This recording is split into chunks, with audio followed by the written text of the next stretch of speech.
মাদবর সাহেব, হ্যাঁ বলো। আপনার এই ট্রলার গুলো তো অনেক পুরনো হয়ে গেছে। আচ্ছা আচ্ছা, তো কি করা যায় এখন?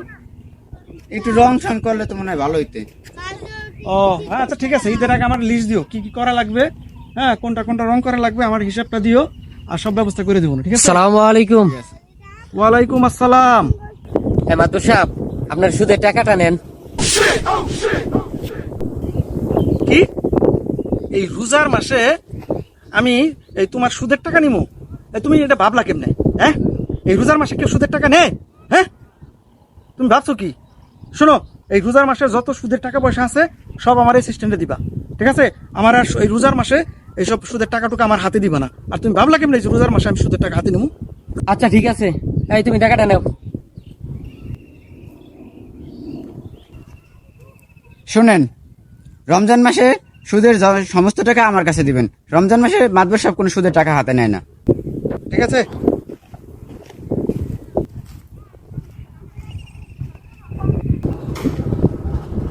সারা বছর নিজের হাতে সুদের টাকা নিতে পারে, আর রমজান মাস আসলেই রেজিস্ট্রারের কাছে টাকা দেওয়া লাগে, তত সব।